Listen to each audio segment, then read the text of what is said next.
Cuán grande es Dios, hermanos. El siguiente canto que voy a entonar, espero que llegue al corazón de cada uno de ustedes y que sea el deseo y el anhelo de cada uno de nosotros para ser como tú.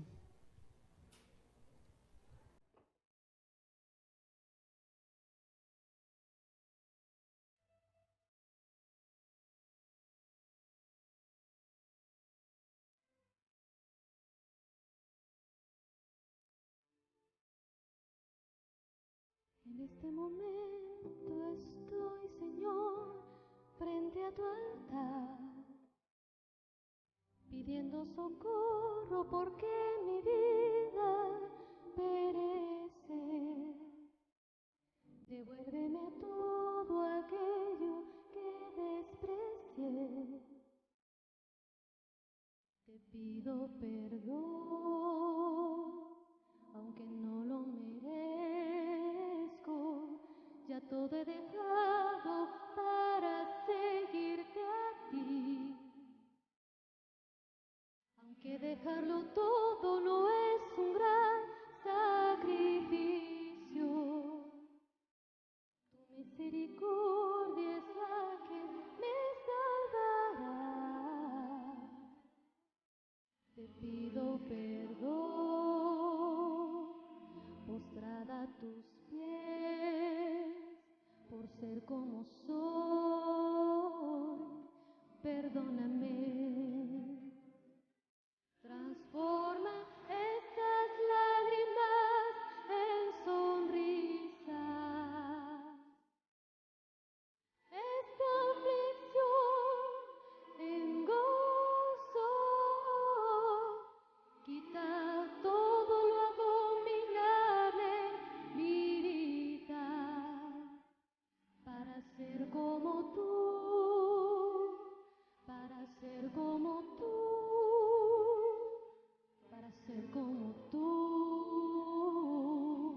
Amén.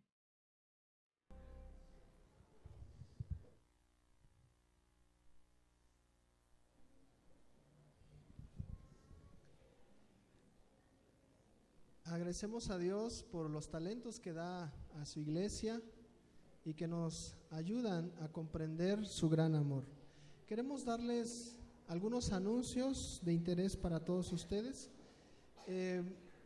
Actualmente, él es el director de la Escuela de Teología de la Universidad de Lindavista.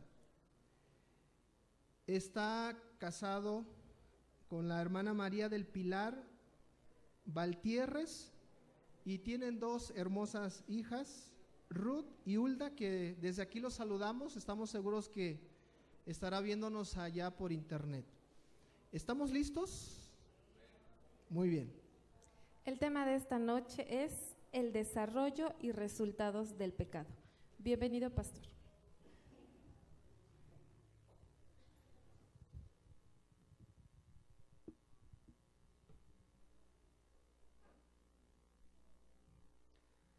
Buenas noches, hermanos, es un placer estar con ustedes durante esta semana estudiando la palabra de Dios, descubriendo algunos de los grandes temas en los cuales encontraremos a nuestro Señor Jesucristo.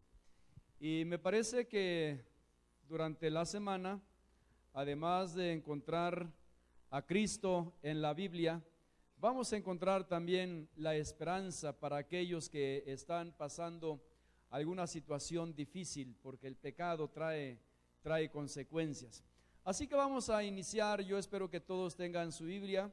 Si alguno no la tiene, pues vamos a pedir que el compañero por ahí la comparta, porque vamos a estar estudiando la palabra de Dios durante esta semana.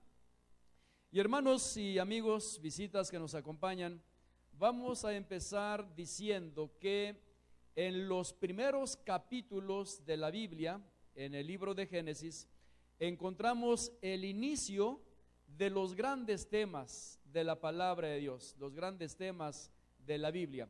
De paso, el libro se llama Génesis y el significado de la palabra es los orígenes del pecado, los orígenes de la familia, orígenes de la verdadera y la mejor alimentación que Dios quiere que tengamos, orígenes del día de reposo, la creación del hombre, el pecado, sus consecuencias. Bueno, todos los temas que a ustedes se le ocurran, todos nacen ¿dónde?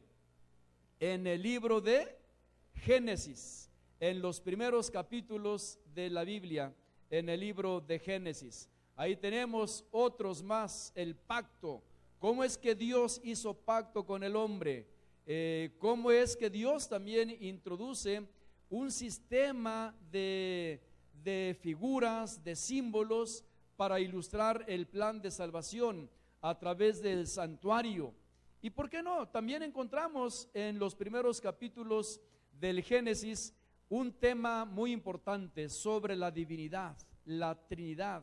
¿Quién es Dios? ¿Quiénes forman o quiénes conforman la divinidad? Todo eso y mucho más encontramos en los primeros capítulos de la Biblia. Es imposible en una semana cubrir todos esos temas, así que vamos a hacer una selección de ellos y cada día vamos a hablar de alguno de estos temas. El primero que vamos a abordar es precisamente dónde y cómo se originó el mal. Y le hemos puesto, todo era perfecto, pero ¿qué pasó? Y vamos a empezar con una declaración muy importante para nosotros, y es esta: cuando la tierra salió de las manos del Creador, todo estaba bien, todo era orden, todo era perfección.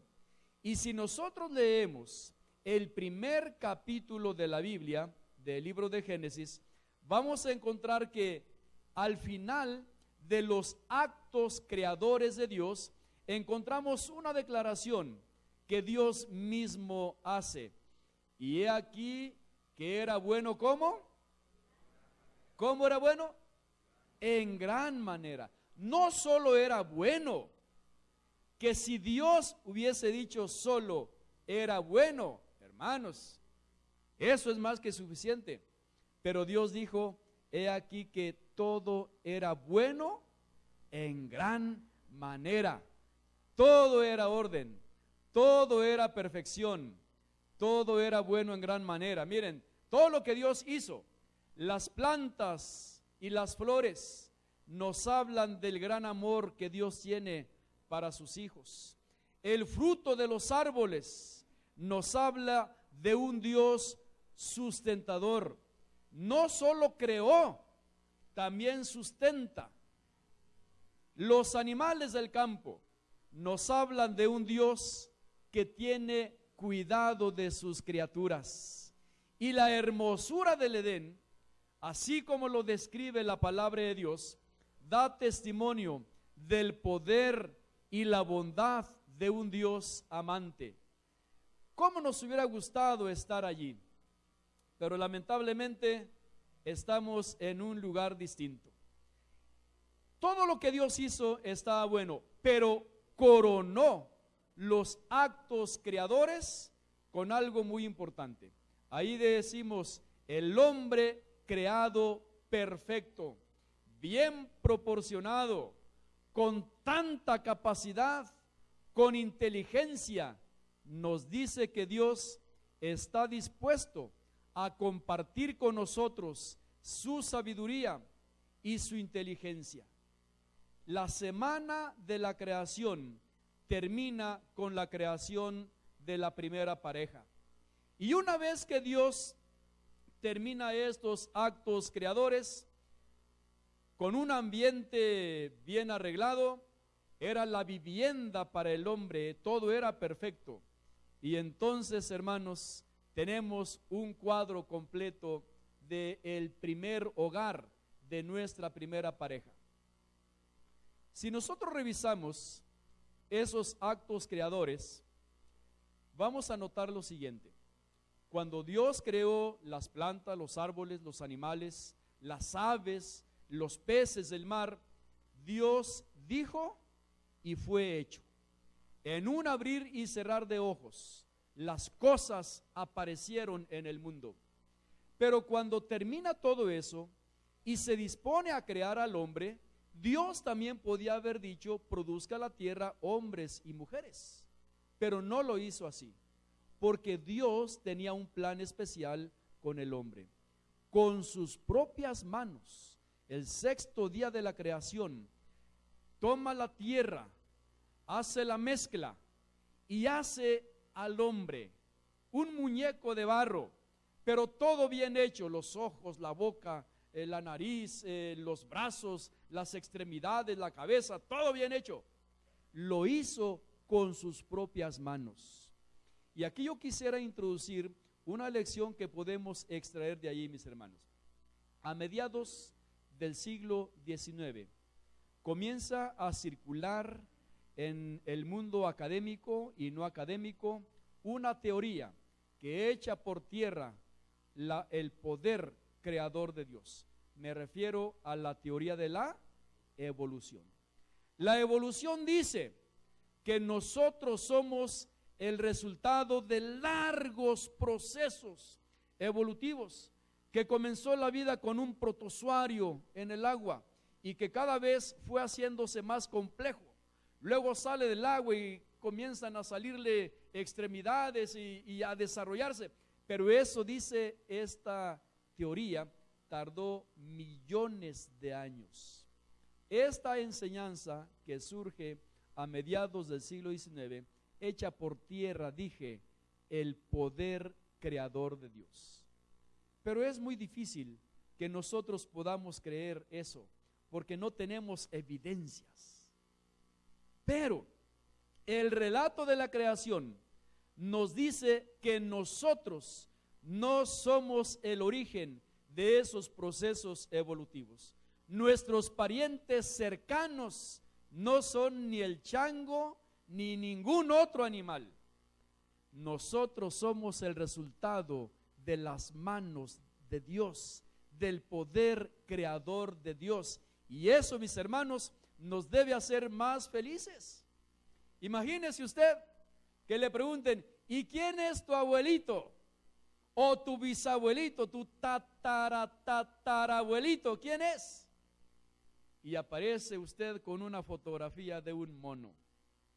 Hermanos, eso es inaudito. Eso es inaudito.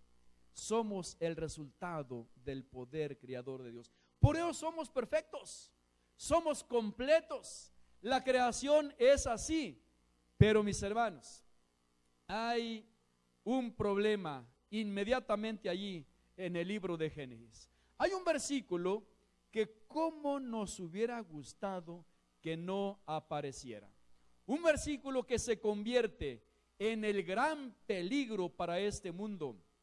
Un mundo de orden y perfección se convierte en una amenaza, en un atentado contra la inocencia del hombre y también contra la verdadera adoración y la lealtad a Dios. Ese versículo se encuentra en Génesis capítulo 3, versículo 1. Usted puede buscarlo en su Biblia también. En caso de que no, ahí lo tenemos también en la pantalla. ¿Qué dice ese versículo? Ah, qué terrible. Pero la serpiente era astuta, más que todos los animales del campo que Dios había creado. ¿Cómo era la serpiente? Astuta. ¿Saben? Cuando nosotros leemos a una de las autoras más prolíficas que hablan sobre la palabra de Dios, Elena de White, y ella describe esos actos creadores, dice que la serpiente era el animal más hermoso que Dios había creado. Dice que la serpiente no se arrastraba como ahora se arrastra. La serpiente volaba, tenía alas, y cuando volaba de un árbol hacia otro, reflejaba en sus alas la luz del sol y era hermosa. Pero saben, hermanos, el diablo utiliza esas criaturas y usa esas cosas para provocar el mal. Y el diablo utilizó la serpiente para introducir en la tierra lo más vil que ahora conocemos.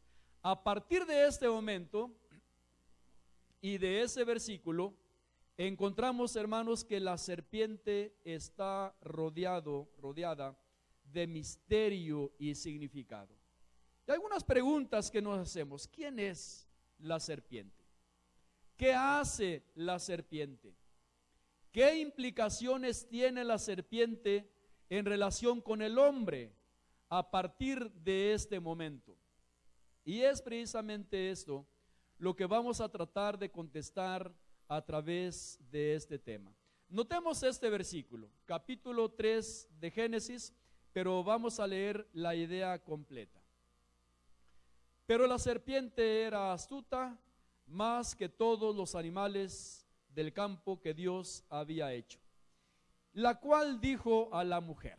Noten el diálogo entre la serpiente y la mujer. ¿Con que Dios os ha dicho, no comáis de todo árbol del huerto? Noten la pregunta. Si nosotros revisamos las indicaciones de Dios, Dios había dicho exactamente lo contrario.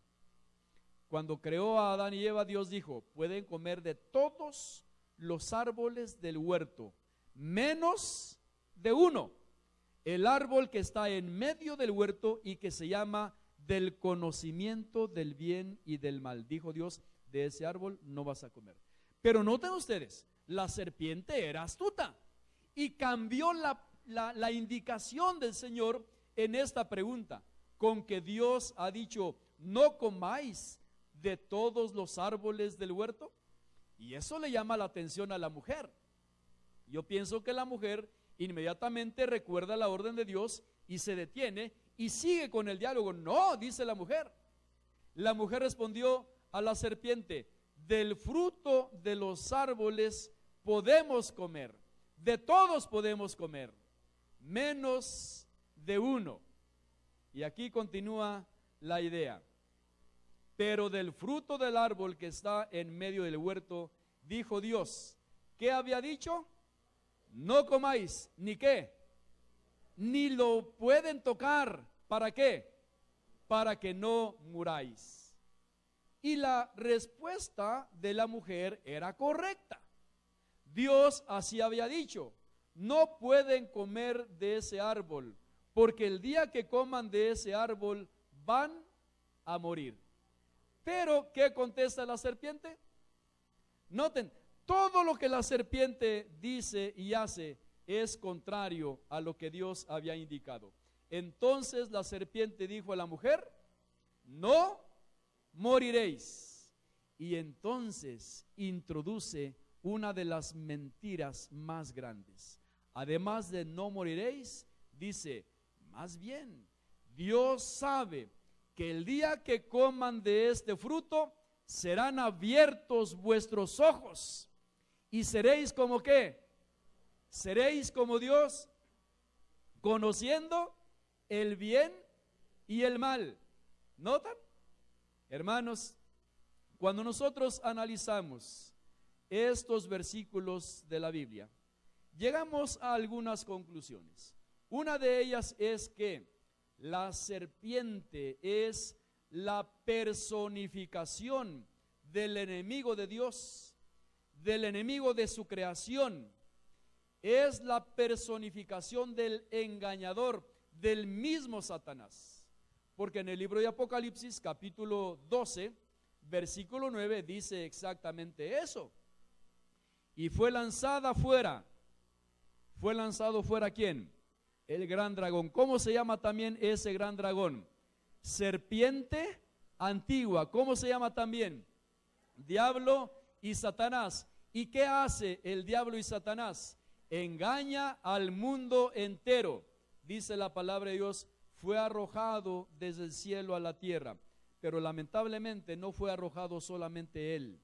Se trajo a una gran cantidad de ángeles. La tercera parte de los ángeles se trajo Satanás. Así que, mis hermanos, la serpiente entonces es el poder que instiga la persecución contra los hijos de Dios. Y ahí tenemos ese pasaje del libro de Apocalipsis.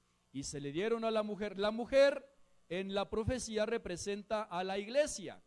Así que estaríamos diciendo aquí que se le dieron a la iglesia las dos alas de la gran águila para que volase de delante de la serpiente al desierto, porque la serpiente, que es Satanás, está persiguiendo a la iglesia, y la iglesia tuvo que huir al desierto, donde es protegida y es sostenida por el Señor durante tiempo y tiempos y la mitad de un tiempo.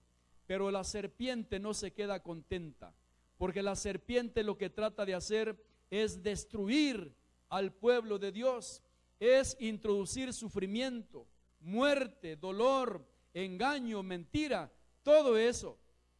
Y por eso se convierte en eso, en el símbolo de la muerte, del dolor, del sufrimiento. Y saben, hermanos, esto comenzó en el Edén y ahora nosotros estamos sufriendo también las consecuencias. A menudo nos encontramos a personas que están pasando por alguna crisis y en algunas ocasiones se han acercado con un servidor y me han preguntado: pastor, ¿y por qué a mí? ¿Por qué tengo que sufrir la muerte de un ser querido? Una enfermedad, ¿por qué? Recuerdo cuando estábamos trabajando allá en el norte, en el estado de Chihuahua, estábamos en el primer distrito, andábamos visitando a nuestros hermanos y llegamos a la casa de una hermana muy fiel, una hermana muy trabajadora en la iglesia. Llegamos a la sala, nos sentamos, platicamos un poquito y me dice: pastor, ¿quiere conocer a mis hijos? Claro que sí, le dije, quiero conocer a sus hijos. Y entonces me llevó a una recámara. En esa recámara estaban dos jovencitos, él de 17 y ella de 15 años, pero estaban los dos acostados en una cama, no se movían. La hermana tenía que hacerles prácticamente todo, y cuando yo los vi, muchas preguntas vinieron a mi mente. Y le pregunté a la hermana, ¿y por qué están así sus hijos? Y ella me dijo, mire pastor, cuando yo me casé, mi ilusión era tener un hijo.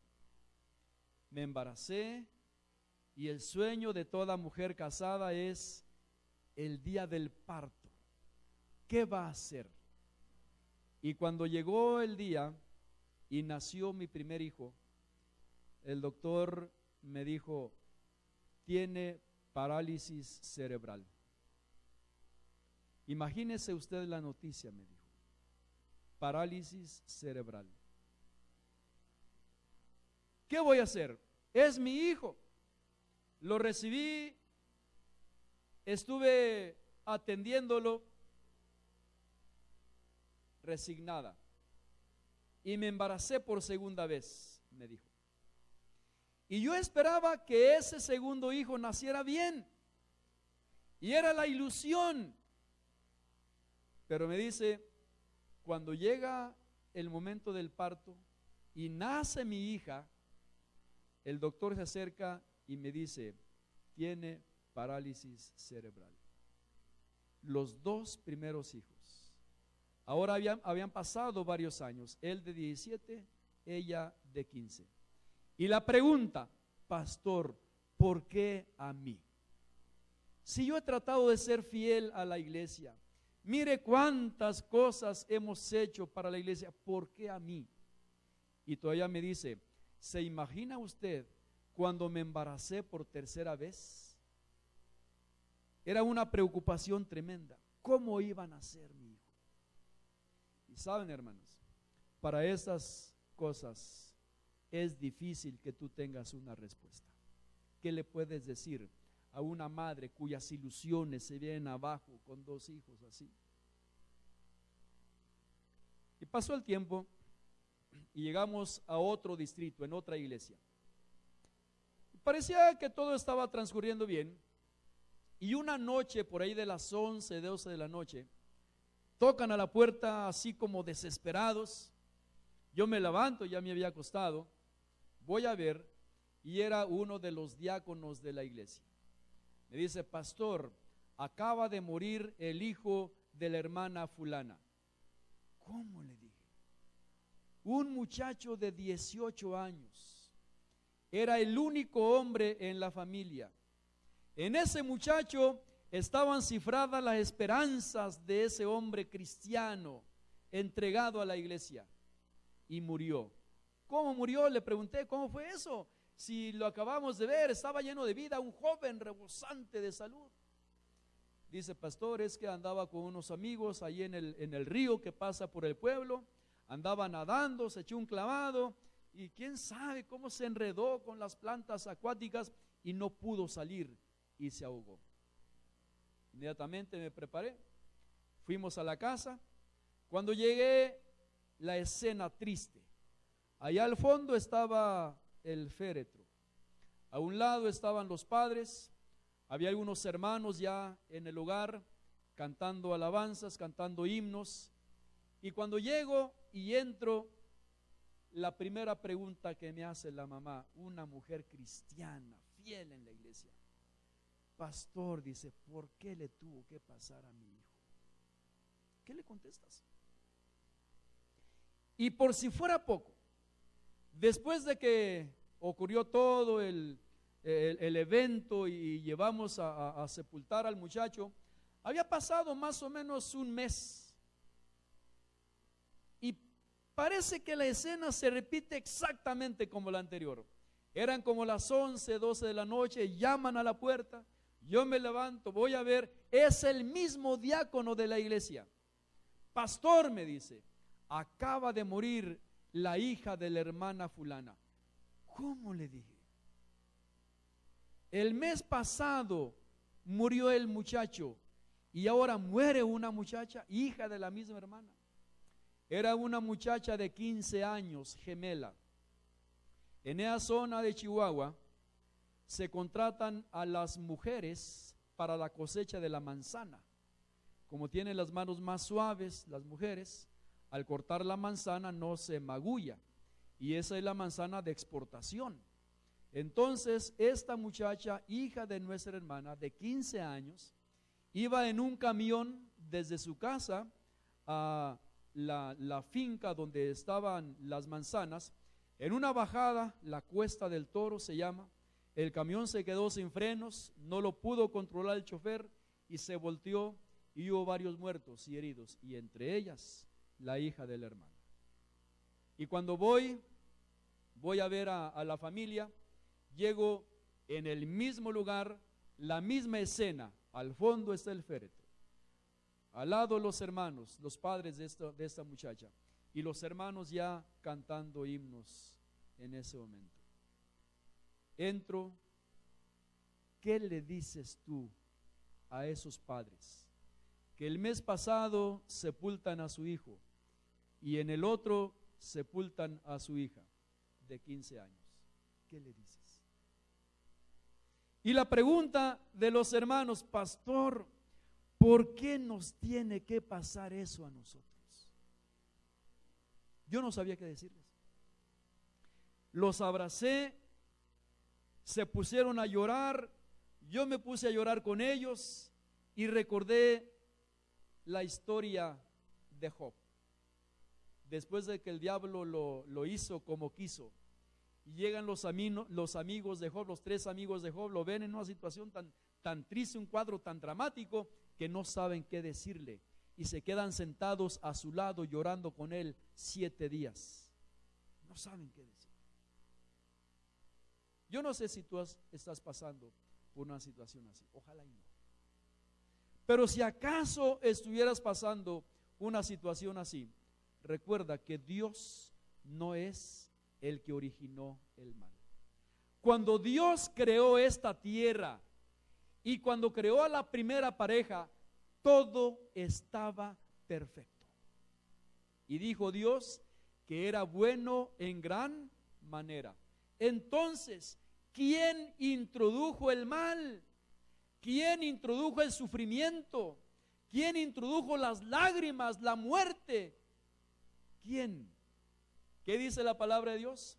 Pero la serpiente era astuta, más que todos los animales del campo. Y ahora tenemos aquí, la serpiente se convierte en el símbolo de dolor y de sufrimiento. Vean ustedes los versículos. La serpiente, mis hermanos, se convierte en el padre de la mentira. Porque la forma como el diablo ha perseguido a la iglesia es de diferentes maneras. En algunas ocasiones yo he dicho que el diablo ha perseguido al pueblo de Dios de 3 maneras diferentes. ¿De cuántas maneras? 3 maneras diferentes. La primera fue mediante la persecución física, donde había derramamiento de sangre, donde había muerte. Y saben, en los primeros siglos de la historia encontramos terribles persecuciones contra los cristianos. Pero ¿qué pasó?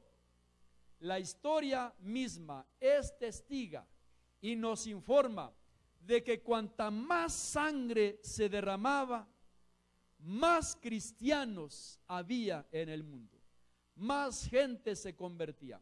Cada gota de sangre de los cristianos era como semilla que caía en terreno fértil y germinaba y crecía, y por cada mártir cristiano había cientos de personas que se convertían. Y ese método de persecución al diablo no le funcionó, porque la iglesia cristiana creció y llegó a todo el mundo. Y entonces el diablo introduce un segundo tipo de persecución. A esta persecución le hemos llamado persecución espiritual. ¿Persecución cómo? Espiritual. ¿Y en qué consiste la persecución espiritual? La persecución espiritual, hermanos, consiste en torcer la palabra de Dios, en introducir a la iglesia enseñanzas que no tienen apoyo bíblico. Y muy temprano en la iglesia cristiana se comenzaron a introducir doctrinas que no son bíblicas, doctrinas que se inventaron, pero que tienen su base en la primera mentira que dijo Satanás a través de la serpiente.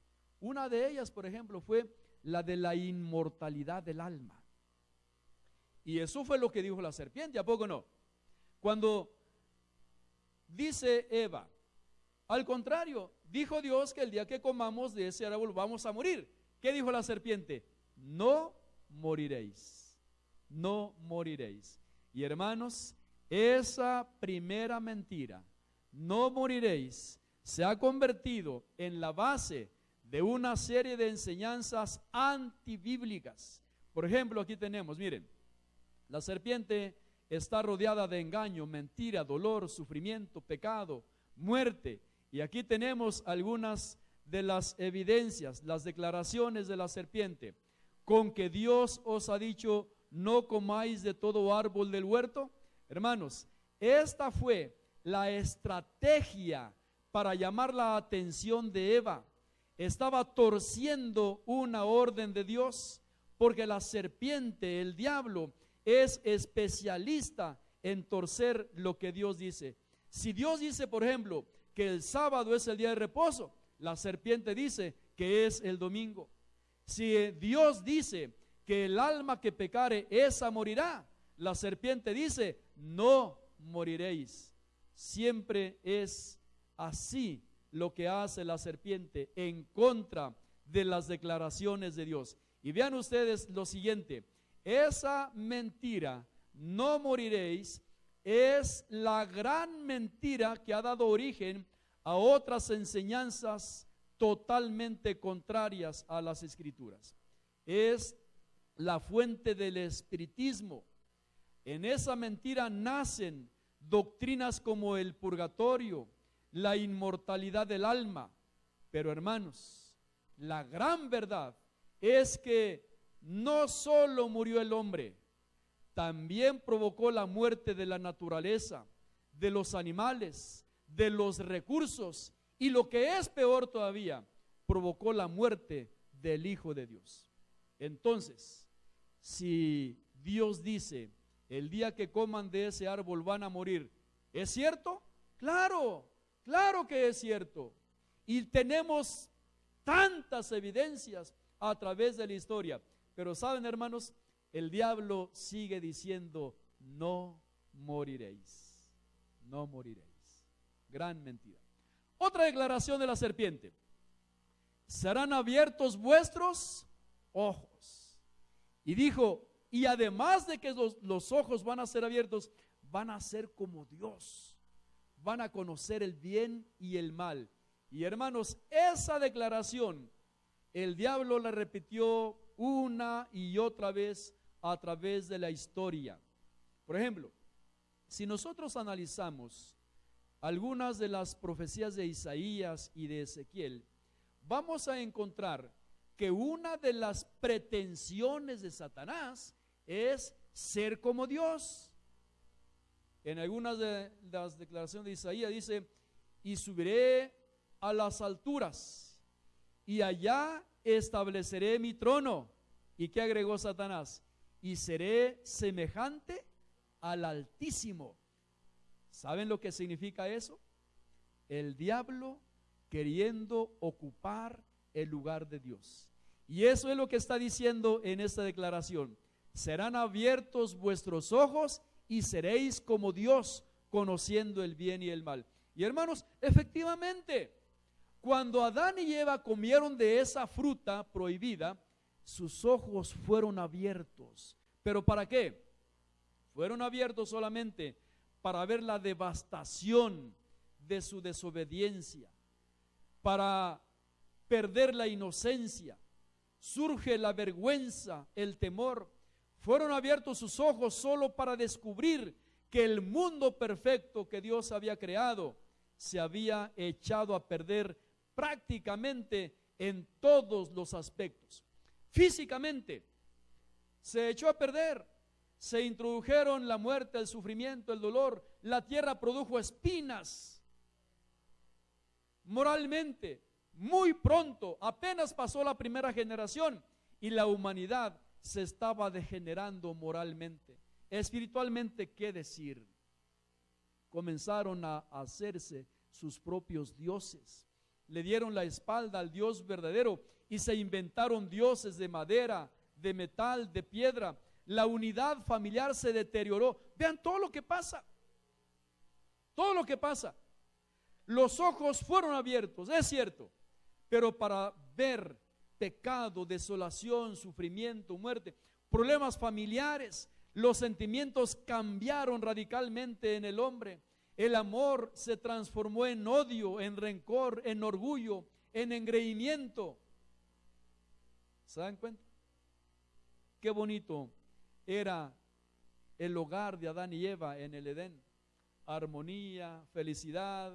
La Biblia y el Espíritu de Profecía nos dicen que cada mañana y cada tarde Dios descendía al huerto del Edén y platicaba cara a cara con Adán y Eva. ¿Se imaginan lo hermoso que es eso?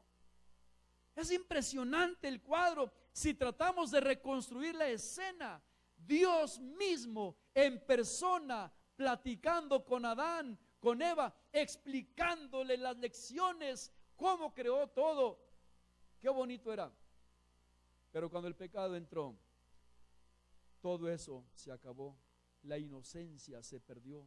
Esa relación personal se acabó. Y la Biblia dice que Adán y Eva tuvieron que ser expulsados del huerto del Edén. Y no solo fueron expulsados, sino que Dios puso a la entrada del huerto 2 ángeles con una espada desenvainada que la revolvían para evitar que el hombre volviera a entrar. Pero saben, también dicen, y en uno de esos temas vamos a mencionar exactamente la fuente. La hermana White dice que cuando Adán y Eva salieron del Edén, fueron expulsados del Edén, se les permitía regresar al Edén, pero solo hasta la puerta del Edén. No podían entrar, solo hasta la puerta, porque los ángeles estaban allí para impedir el paso. Solo para recordar que ese hogar santo que habían tenido se había perdido, pero que Dios se proponía restaurarlos. Porque saben, la vida comenzó en el Edén y va a terminar en el Edén también. Ahora estamos fuera, estamos sufriendo, pero muy pronto Dios restaurará todas estas cosas. Veamos la otra declaración. Dice, seréis como Dios, seréis como Dios. Esta mentira, mis hermanos, es la base de todas las filosofías neoerísticas, de religiones orientales, de ateísmo, de satanismo y otras religiones antibíblicas y de tendencias espiritualistas y espiritistas. Esta mentira provocó que la adoración que solo se debía rendir al Creador, ahora se rindiera a la criatura. Porque, mis hermanos, Satanás quería ser como Dios y efectivamente logró en cierta manera esto. Y hay muchos hoy por hoy que creen mentiras y piensan que están creyendo verdades, que adoran equivocadamente al mismo Satanás a través de distintos medios y piensan que están adorando a Dios, y muchos viven engañados. Lo peor de todo es lo que dice el apóstol San Pablo en Romanos capítulo 5, versículo 12. ¿Qué dice el apóstol? Por tanto, como el pecado entró en el mundo por un hombre, y por el pecado que entró, la muerte. Así la muerte, dice, pasó a todos los hombres, por cuanto todos pecaron. ¿Todos pecaron? ¿Habrá alguno en esta congregación que no ha pecado? Que levante su mano, que diga: en este día yo no cometí ningún pecado. ¿Habrá alguno? Si alguno de ustedes levanta su mano, ese mismo acto se convierte en pecaminoso y ya se echó a perder. Porque, hermanos, nosotros pecamos aún con nuestros pensamientos. A lo mejor usted está tranquilito ahí sentado, no hace nada, parece niño bueno, inocente se ve, hasta la carita de buena gente tiene. A lo mejor está allí, pero nadie sabe lo que tiene en su mente. Nadie sabe. Solo Dios y usted. Y es posible que usted esté abrigando pensamientos que no son muy buenos o que no son buenos, y eso lo constituye a usted en pecador también. Así que no hay justo ni aun uno, dice la palabra de Dios. Todos pecamos y estamos destituidos de la gloria de Dios. Pero saben, hermanos, ese versículo no termina allí. Eso es bueno, no termina allí, porque el versículo sigue diciendo que así como la muerte entró por uno, ¿qué pasó después? También la vida y la salvación entró por otro. Ese es Cristo Jesús. Entonces, es posible que usted se pregunte tantas cosas. ¿Y por qué a mí? Si yo quiero ser bueno, quiero ser bien, ¿por qué está pasando todo eso? Acuérdese, Dios no es el malo. Dios no originó el pecado, es Satanás. Pero para contrarrestar los efectos del pecado, Dios hizo provisión. Dios hizo provisión. Hace rato dijimos que el pecado no solo produjo la muerte del ser humano, produjo la muerte también ¿de quién? De Cristo Jesús, el Hijo de Dios, porque ese fue el recurso que Dios utilizó para contrarrestar las obras del diablo. Porque si el diablo trae muerte, Jesús trae vida. Si el diablo te da sufrimiento, Jesús te da alegría. Si el diablo introduce mentira, Jesús es el camino, la verdad y la vida. Si el diablo te hace sufrir, cuando tú te aferras a la vida de Cristo, a sus méritos, entonces encuentras salvación y alegría. Esas son las buenas nuevas de esta noche para nosotros. Hemos estado hablando mucho del pecado, mucho de Satanás, porque necesariamente tenemos que comprenderlo, porque así comenzó todo. Pero mis hermanos, desde que el hombre cayó en pecado, Dios hizo provisión. Y termino diciendo lo siguiente. Imagínese usted el cuadro. Adán y Eva pecaron.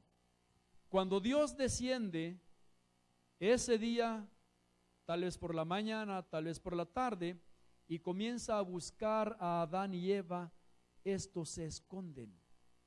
Y comienza Dios: Adán, ¿dónde estás tú? Eva, ¿dónde estás tú? Y escondidos los dos. Y al final salen. Yo no sé cómo salieron, porque ya para esas alturas Adán y Eva se habían hecho delantales de hojas de higuera. Yo no sé cómo los cosieron, pero ahí estaban, tal vez medio cubriéndose, salieron. Y dice Adán: oí tu voz en el huerto y tuve miedo porque estaba desnudo. ¿Y quién te enseñó que estabas desnudo? Y comienza otra vez el diálogo: la mujer que me diste. Y luego Dios va con la mujer. ¿Qué pasó con la mujer? ¿Qué hiciste? Le dice: la serpiente que creaste me engañó y yo comí. Pero ahora, imagínense lo otro. Dios se les queda viendo esas túnicas que se hicieron, en un rato se iban a deteriorar, y como que Dios mueve la cabeza y dice: ¿qué hicieron? ¿Ustedes creen que con eso van a arreglar su problema? Y entonces yo me imagino que Dios se coloca en medio de ellos, los abraza y los lleva por ahí a un lugar del huerto, y ellos van caminando y van pensando, ya nos va a matar, porque Él dijo que si comíamos íbamos a morir, ya de seguro nos va a matar. Y van los dos caminando con la cabeza hacia abajo, ¿y qué va a pasar con nosotros? Y en silencio van recorriendo ese camino y llegan a un espacio allí del huerto. Y entonces Dios le dice a Adán, aparece por ahí un cordero, y le dice Dios a Adán, este cordero va a arreglar el problema en el que tú te metiste, pero tienes que matarlo. Mátalo. Y Adán abre unos ojotes y espantado, Señor, pero yo no lo puedo matar. Tienes que hacerlo, le dice el Señor. Tienes que matarlo. Pero Señor, eso nunca lo he hecho. Jamás Adán había visto sangre derramada, jamás había visto ni siquiera una flor marchitarse, y ahora Dios le está diciendo, mata al cordero. Pero Dios insiste, tienes que hacerlo. Entonces Adán toma el cordero, le corta el cuello, escurre la sangre, y ese es un espectáculo que causa conmoción, causa tristeza, pero tiene que hacerlo porque Dios le está ordenando. Y entonces, una vez que el cordero muere, Dios le quita la piel, le toma las medidas a Adán y le hace una túnica de piel. Y a ver, le dice, a ver, mídetela, Adán, pruébatela. Y Adán se la pone, oh, le queda bien. Está cubriendo la desnudez. Ese vestido de hojas de higuera no sirve. Pero ahí no termina todo, porque queda Eva todavía, que porta su vestido de hojas de higuera. Y viene otro cordero y le dice a Eva, Eva, es tu turno, mátalo. Señor, dice Eva, no es posible que yo lo tenga que matar, pero tienes que hacerlo, porque ese cordero es la provisión para el problema del pecado. Y entonces Eva con las manos temblorosas, con miedo, toma el cordero y hace lo mismo, le corta la garganta, sale la sangre, el cordero muere. Y luego Dios le toma las medidas, le saca la piel y le hace una túnica. ¿Cómo se ven ahora esta pareja? Ah, qué interesante, qué distinto ahora. Saben que todo eso tuvo que ocurrir. La Biblia no da tantos detalles, pero sería muy bueno que leyéramos los primeros capítulos del libro que se llama Historia de la Redención. La hermana White ilustra de una manera impresionante esa escena. Y hermanos, todo eso está lleno de significado. Hay mucha teología en esos actos que Adán y Eva tuvieron que realizar. Porque ese cordero representaba ¿a quién? A Cristo Jesús. La piel del cordero con la que fueron vestidos esos dos pecadores representa la justicia de Cristo, que es la única capaz de cubrir nuestros pecados. Y la sangre derramada es lo que más tarde dice la palabra de Dios: sin derramamiento de sangre no hay remisión de pecados. ¿Se dan cuenta lo que Dios tuvo que hacer para resolver el problema del pecado? Y entonces, con la muerte de Cristo, las cosas comienzan a arreglarse. Pero para que esto tenga efecto, tú tienes que aceptar ese sacrificio. Tienes que aceptar la sangre de Cristo, porque fue derramada por ti. Tienes que aceptar ese sacrificio, porque ese cordero que es Cristo murió por ti. Y hermanos, en esta noche yo quiero terminar con una oración. Pero quiero orar en esta noche por aquellos que hoy le digan al Señor: Señor, el pecado hizo estragos en mi vida, soy malo, soy pecador, pero acepto por la fe la sangre de Cristo, porque la sangre de Cristo nos limpia de todo pecado. ¿Quién le quiere decir eso al Señor esta noche? Que levante su mano. Dios le bendiga. hagamos lo siguiente, colóquese de pie. Todo aquel que en esta noche le quiera decir al Señor, Señor, acepto tu sacrificio, acepto tu sangre derramada, porque a través de ella yo encuentro el perdón de los pecados. Colóquese de pie, yo quiero orar por usted. ¿Habrá alguno? Dios le bendiga. Qué bueno que se están colocando de pie la mayoría, porque eso significa que han comprendido que el pecado echó a perder este mundo, pero que Dios hizo provisión y que a través de su Hijo todo esto que ahora vemos será restaurado. Recuerden, la vida comenzó en el Edén, pero terminará también en el nuevo Edén. Inclinemos el rostro para orar. Bendito Padre que moras en los cielos, estamos muy agradecidos contigo porque el tema de la introducción del pecado y la salvación lo encontramos en tu palabra. Sabemos, Señor, que el enemigo ha causado muerte, sufrimiento, dolor y tantas cosas, pero sabemos también que la sangre de Cristo Jesús nos limpia de todo pecado. Su sacrificio arregla nuestro problema y en esta noche estamos un grupo de tus hijos de pie porque queremos aceptar el sacrificio de Cristo en nuestras vidas. Queremos que su sangre nos limpie y queremos estar delante de ti como si nunca hubiésemos pecado.